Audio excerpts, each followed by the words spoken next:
Right?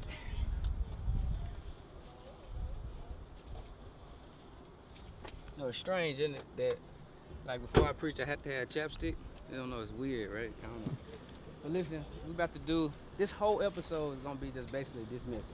I want to, we do 7 last sayings that commemorate death and resurrection of Jesus. So I got to do one of the sayings, and I got to do the last one. So we'll see what happens. And yeah, I got to head in and get ready, get my mind together. So we'll see y'all.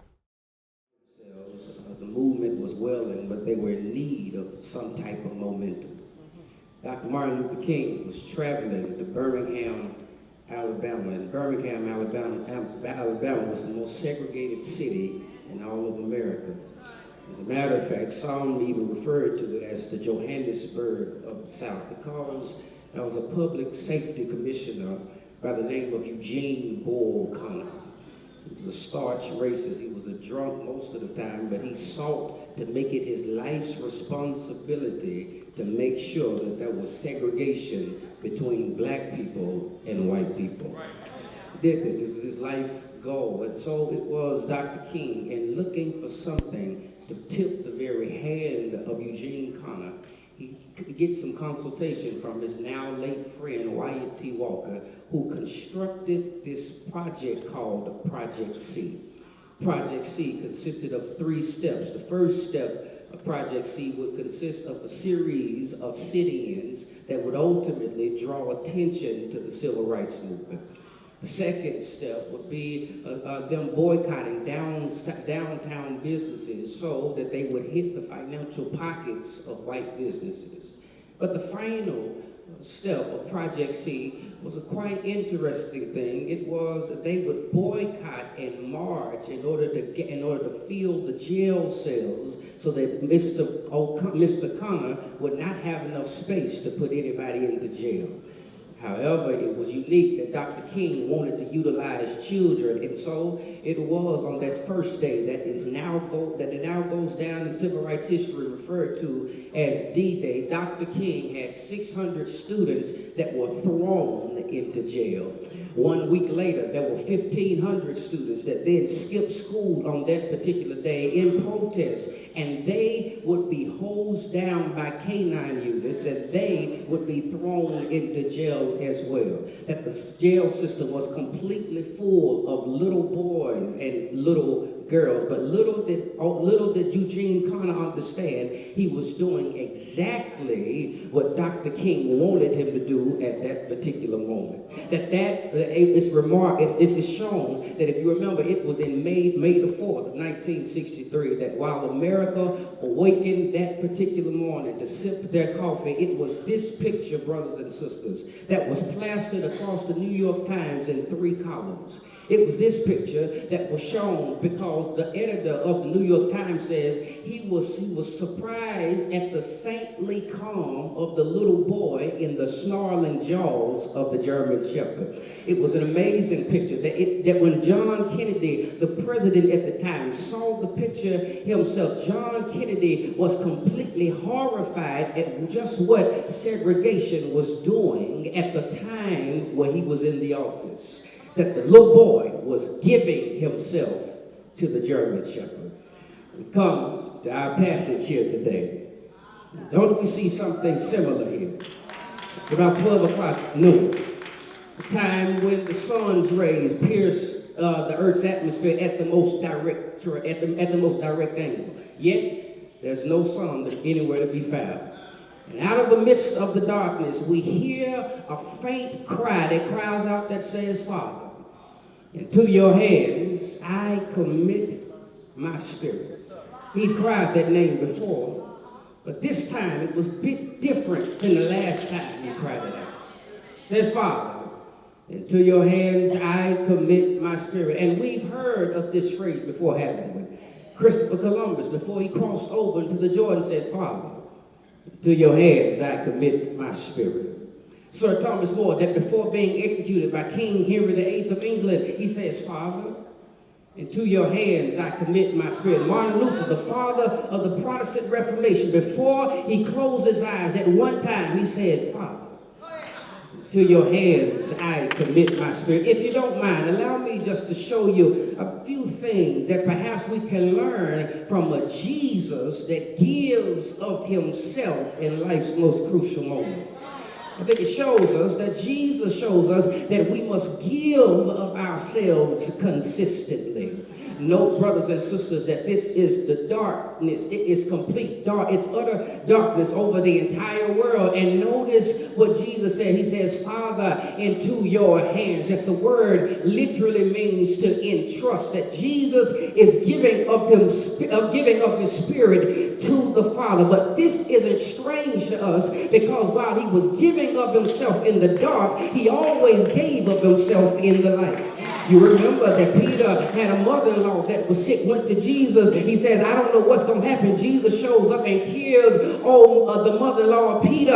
That's because he gave of himself in the light. You remember the disciples, they were on the storm one day, and Jesus was nowhere to be found. And they're saying, Lord, are you ever going to show up? Jesus walks on the water, says, don't y'all worry about a thing. Speaks to the storm. The storm dies down, says, where is your faith? Because he gives of himself in the light. You remember that Mark chapter 5, there's a demoniac. He comes to Jesus, says, what have you to do with me, Jesus, Son of the Most High God? Jesus said, Legion, come out of the man. That's because he gave of himself in the light. In the light. You remember old Nicodemus came to him at nighttime, but when he came at nighttime, he left with the light, because he said, but God so loved, I wish I had somebody, loved the world that he gave his only begotten Son, that whosoever believeth in him shall not perish, but have everlasting life. Could it be, brothers and sisters, that the problem for many of us in here today, that when we look at our own lives spiritually, the reason why we're stagnant and the reason why we're parked instead of progressing is simply because there is no consistency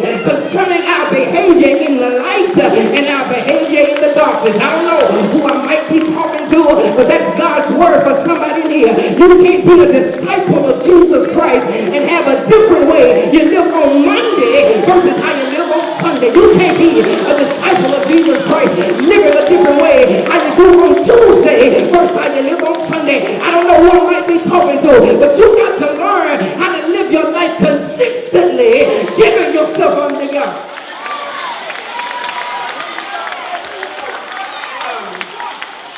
He gives of himself consistently. But notice, he says, Father, into your hands. That's the prayer of a little boy from the time he was learning to pray. You know that old prayer, now lay me down to sleep. Hey, Lord, your soul to keep me. If I should die before I pray the Lord now.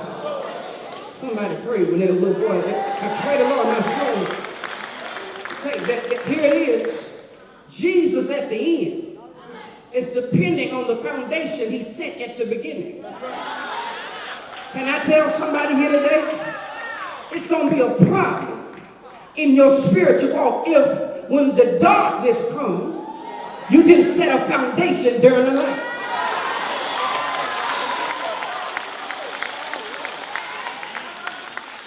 Not only does he give of himself consistently, but Jesus gives of himself confidently. Father, to your hands I commit my spirit. He's quoting Psalm 31 verse 5. It says when David states that, he says, into your hands I commit my spirit. You have redeemed me, O Lord, faithful God. That David would write this psalm in the midst of distress and would state his confidence was in the Lord.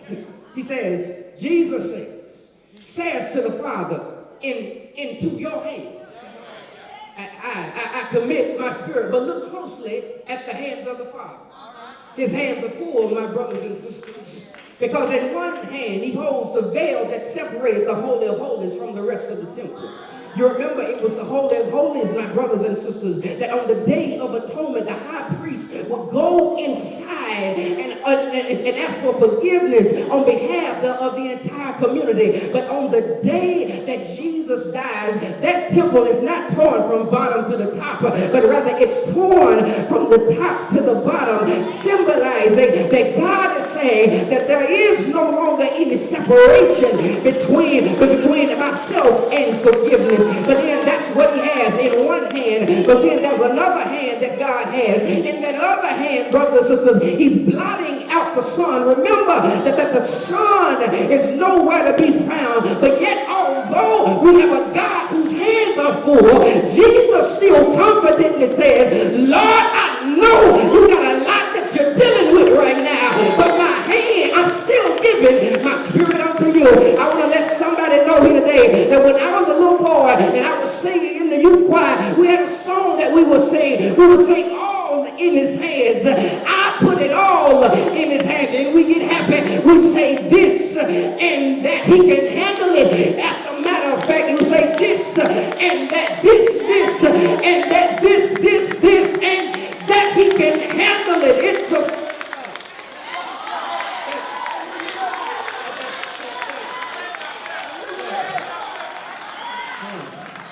little boy went to the candy store. His father that day got a good report card and wanted to go home so that his daddy could buy him some candy. Goes to the candy store, and while he's at the candy store, sees the salesman that's there. Says, little boy, put your hand in the jar so that you can get your candy. That little boy didn't move. He just stood there. The man said, whoa, it's all right. You're not going to get in trouble. Put your hand in the jar and get your candy out. But the little boy doesn't move. And so the father, not understanding what's happened, says, don't worry about it. You get it yourself.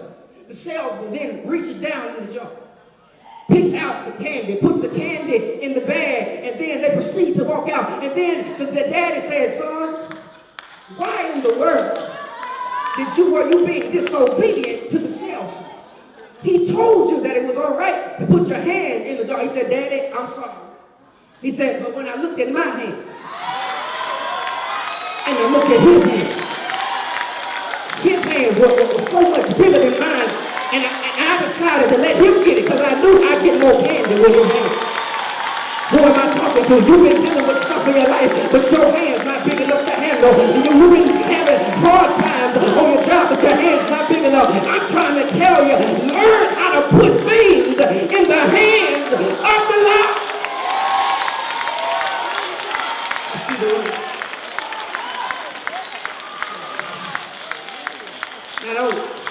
I'm done.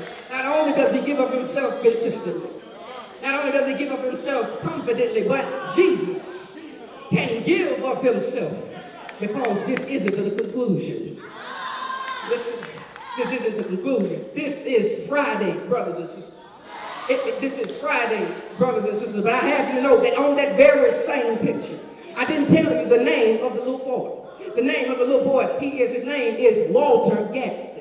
Walter Gadsden was not even a participator in the march on that particular day. He was just a spectator. That he was happy just to be poured in while all of this chaos was going on. It was Walter Gadsden that later on that said, you know, I grew up around dogs and I understood how to protect myself from dogs. That's why, brothers and sisters, that if you look closely at the picture, you'll see the left leg of Gadsden slightly being elevated. That's why if you look at the picture, you look closely and you'll see the very hand of Gadsden as he's gripping the police officer. And later they asked Gadsden, what were you doing on that particular day? He said, the reason why I was grabbing the police officer was because I was steadying myself so that I could deal a lethal blow to the German Shepherd. I don't know who I might be talking to, but that looks a lot like Calvary, doesn't it? Because when they put nails in his hands, he was just steadying himself. When they put a crown of thorns on his head, he was just steadying himself.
y'all did was amazing, okay? And I want to listen, something seriously. The place that y'all went while y'all were ministering, don't be afraid to go there. Like the place, like that place in y'all's worship. Listen, that place that y'all went to in their worship moment, never be afraid to go there. Okay? Like you can go there. Like it doesn't matter how young you are, it doesn't matter any of that. Like go to that place. Go to that place with God. Like God wants you to go there. Like be vulnerable. Like pour yourself out. Y'all did amazing. I was so happy to see y'all. Like I was just like I was moved just by watching y'all. And so don't be afraid to go there. Okay? I just want to tell y'all that y'all did amazing. Don't ever be afraid to go there. Okay? Amen. Love y'all. All right. What's in it? What? You preach! You preach! No, he had like that. Thank you. Listen, you know, Shakespeare says that sermons are in stones, right? And so it was crazy. Like I saw, like Calvary in that picture, and wanted to, you know, do something a little different. Show. And so work, man. Thank you so much. Y'all so sweet. You are marvelous. Thank you. Wonderful. Uh-oh. What's up? That was so good. Thank you. Hey, how you much? I'm so sweet. Hey, that's my husband. That's What? Henry. No. What? How you doing? I'm well. Survive. Nice to meet you. Nice to meet you. Yes, sir. Oh, You keep on line. Y'all just saying. You laugh at that. had a ball. You had a ball. Yeah. You can't be doing all this scuba diving. Tell him I went scuba diving. What? Why? Tell him. She took a picture with some scuba gear. Yeah, so you can't get no scuba diving. She went down there. Scuba dive what? Can't swim. She can't swim. Man cave. She went down there, man, but she got up!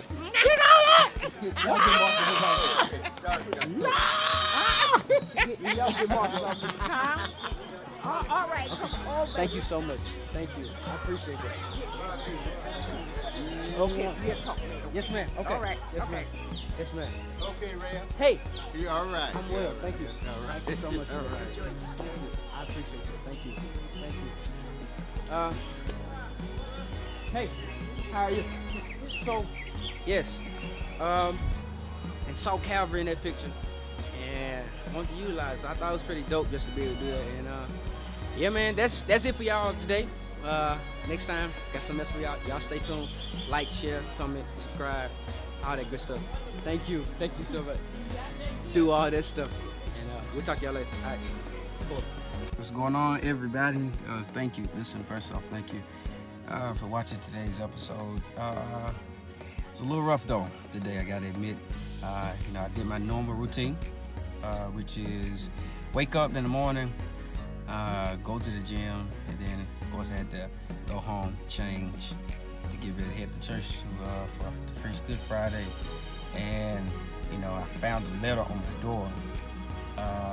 Basically, make a long story short, I found out what was thought to be 4 guys that tried to break into my house.